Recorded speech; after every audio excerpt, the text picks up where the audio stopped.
আমি আপনাদের মাঝে নতুন একটি ব্লগ শেয়ার করব, যেখানে নদীর চারদিকে যে মনোরম দৃশ্য এবং লঞ্চে যাতায়াত করার জন্য খুবই সুন্দর একটি ব্লগ আপনাদের মাঝে শেয়ার করব। আমি চাঁদপুরে বেড়াতে আসছিলাম, আগে আপনাদের মাঝে কতগুলো ব্লগ শেয়ার করেছি। এখন চাঁদপুর থেকে চলে যাব ঢাকায়, আর তাই লঞ্চে যাতায়াত করি আমি বেশি, কারণ আমার বাচ্চারা লঞ্চে যাতায়াত করতে খুব ভালোবাসে। আমি আজকে যে লঞ্চটিতে উঠেছি এটার নাম হচ্ছে ইমাম হাসান। এটা চাঁদপুর থেকে ঢাকার উদ্দেশ্যে ছেড়ে যাচ্ছে দুইটা লঞ্চে। চাঁদপুরের লঞ্চ ঘাটে অনেক জিনিস পাওয়া যায়, মাছের কাছে অনেক মাছ নিতে পারে। আমিও এখান থেকে অনেকগুলা মাছ নিয়ে যাচ্ছি। এখন ঢাকার উদ্দেশ্যে লঞ্চটি ছেড়ে দিয়েছে।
আস্তে আস্তে মাঝ নদীর দিকে লঞ্চটি চলে যাচ্ছে।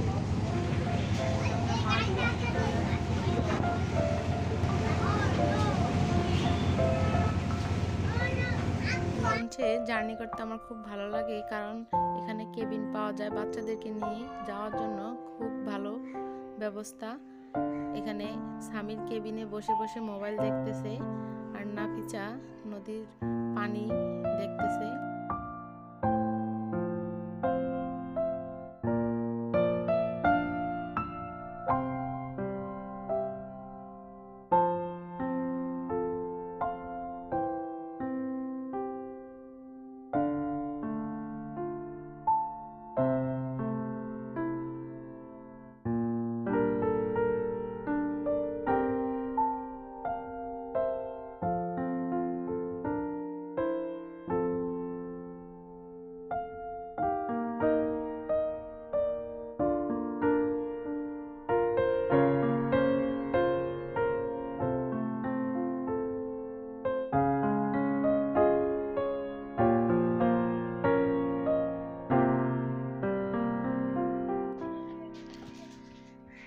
এখানে নাফিসা স্বামীর লঞ্চের সামনে কিছু জায়গা আছে অনেক, এখানে দাঁড়িয়ে মানুষ নদীর দৃশ্য দেখে। ওইখানে নাফিসা স্বামীর খুব মজা করতেছে, ভাই বোন খেলতেছে, ওরা খুব আনন্দ।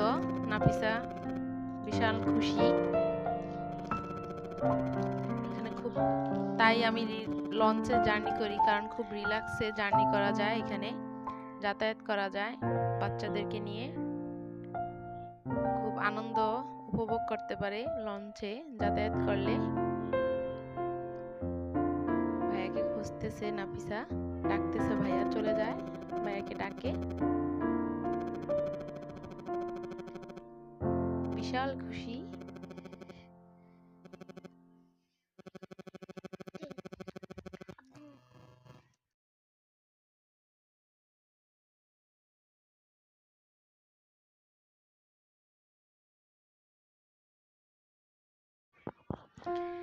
এখন দুপুর গড়িয়ে আস্তে আস্তে বিকাল হয়ে আসছে, আর রৌদ্রের ছায়াটাও আস্তে আস্তে কমে গেছে নদী থেকে। এখন দেখেন নদীর দিকটা খুব সুন্দর দেখাচ্ছে। আস্তে আস্তে সূর্য ডুবে কিছুক্ষণ পরে দেখা যাবে, খুব ভালো লাগে বিকালবেলা। তাই আমি বিকালেই দুপুরের পরে রওনা করি, যাতে যেতে বিকাল হয়ে যায়, ঠান্ডা এবং কি নদীতেও খুব ভালো লাগে তখন যাতায়াত করতে।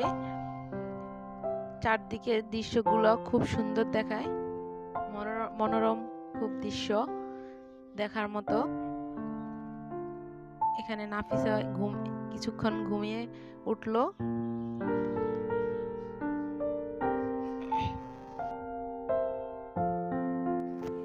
এখন সূর্য ডুবি ডুবি অবস্থায়। দেখেন সূর্যের ছায়াটা নদীতে খুব সুন্দর দেখায়।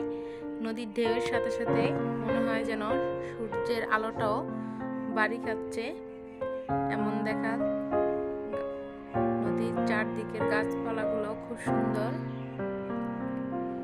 এখানে ছোট বড় অনেক জাহাজ এবং নৌকা যাচ্ছে চারদিকে।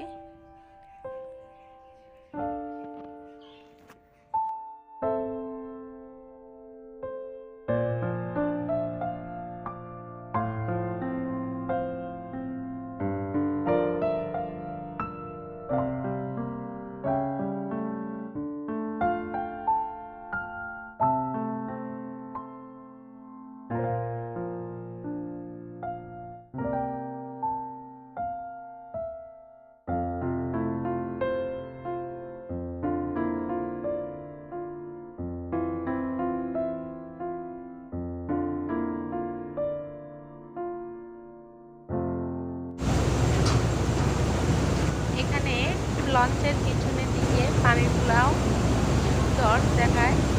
এখানে লঞ্চ যখন চলে তখন পানিগুলা এরকম ঢেউ হয় এবং এরকম কালার হয়ে আসে। পিছনে খুবই সুন্দর লাগে, অনেক পর্যন্ত পানির ঢেউগুলা এমন দেখায়। পানিগুলো খুব সুন্দর।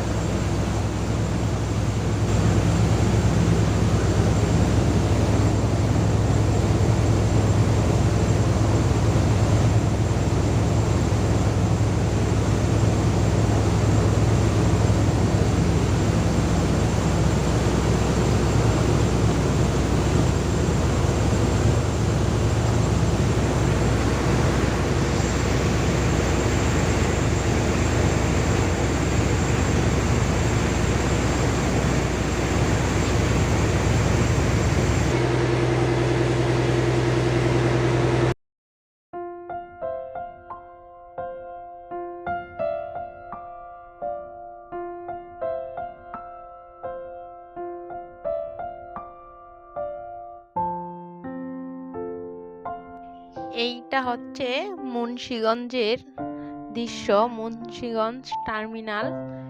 এখান থেকে মানুষজন লঞ্চে ওঠার জন্য নৌকা বা ট্রলারে ব্যবহার করে। বড় বড় নৌকাগুলি দিয়ে ওঠানামা করে লঞ্চে, কারণ লঞ্চ মুন্সিগঞ্জ টার্মিনালে থামবে না, মাঝপথেই একটু স্লো করে, যেখানে নৌকা দিয়ে লোকজন ওঠানামা করে। আপনারা দেখতে পাচ্ছেন এখন নৌকা দিয়ে মানুষ উঠানামা করবে। এখন নামতেছে, মাঝপথে লঞ্চ দাঁড়ায়া থাকে কিছুক্ষণ, 5 মিনিটের মতো স্লো করে। এখানে অনেক অনেক মানুষই নামে।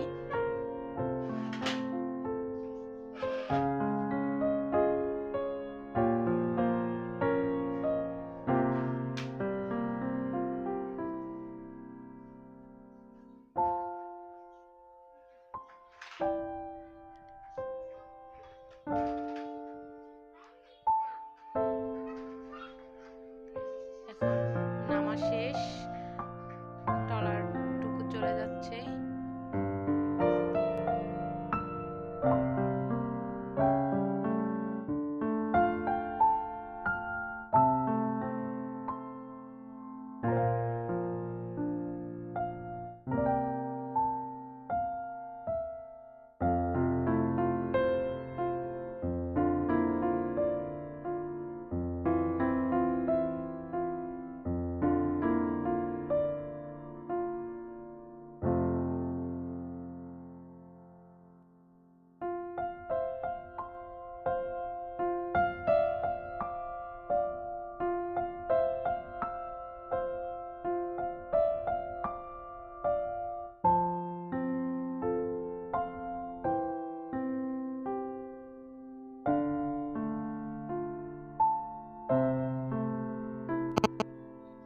নদীর কাছের দৃশ্যগুলি অনেক সুন্দর দেখায়।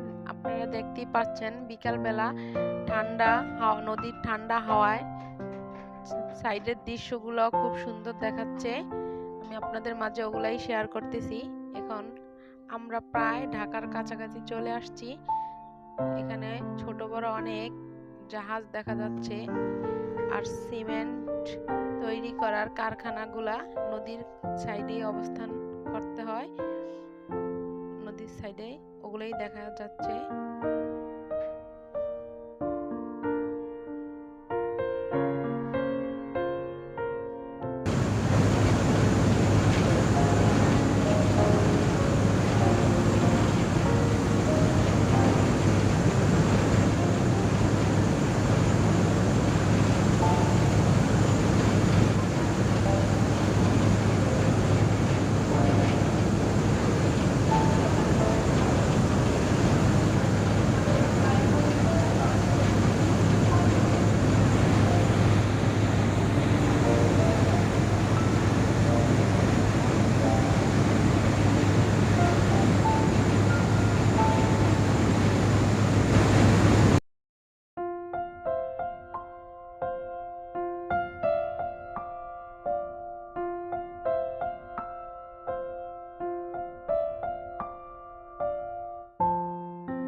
এগুলা সব সিমেন্ট তৈরি করার কারখানাগুলা এবং নদীর পাশে দেখা যাচ্ছে।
দেখে আসার জন্য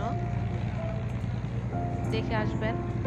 আর যারা আমার চ্যানেলটিকে অলরেডি সাবস্ক্রাইব করে তাদের সবাইকে ধন্যবাদ। যারা এখন আমার চ্যানেলটিকে সাবস্ক্রাইব করেন না তারা অবশ্যই সাবস্ক্রাইব করে পাশের বেল আইকনটি প্রেস করে দিবেন। যতই সন্ধ্যা হয়ে আসছে নদীর মনোরম দৃশ্যগুলো আরো ফুটে উঠতেছে। নদীর চারদিকে দৃশ্য বিকেল ঘনিয়ে সন্ধ্যা হয়ে আসছে, দেখতেও খুব সুন্দর লাগতেছে। আপনারা সবাই অবশ্যই একবার হলে ঘুরে আসবেন।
এখন লঞ্চ থামার আর মাত্র 5 মিনিট বাকি।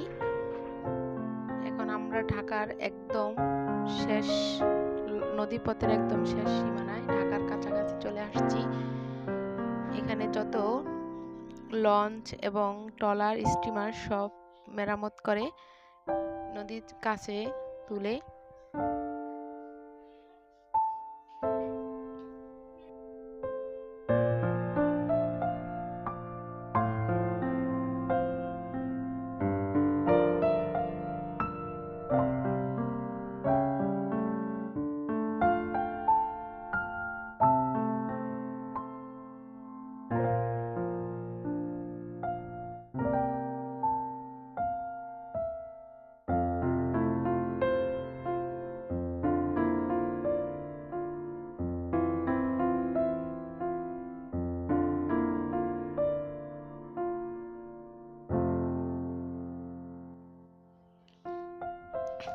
আর কিছুক্ষণ পরেই আমরা নেমে যাব। আজকের মতো এ পর্যন্তই। পরবর্তী ব্লগ নিয়ে আসা পর্যন্ত আপনারা সবাই ভালো থাকবেন, সুস্থ থাকবেন। আল্লাহ হাফেজ। আসসালামু আলাইকুম।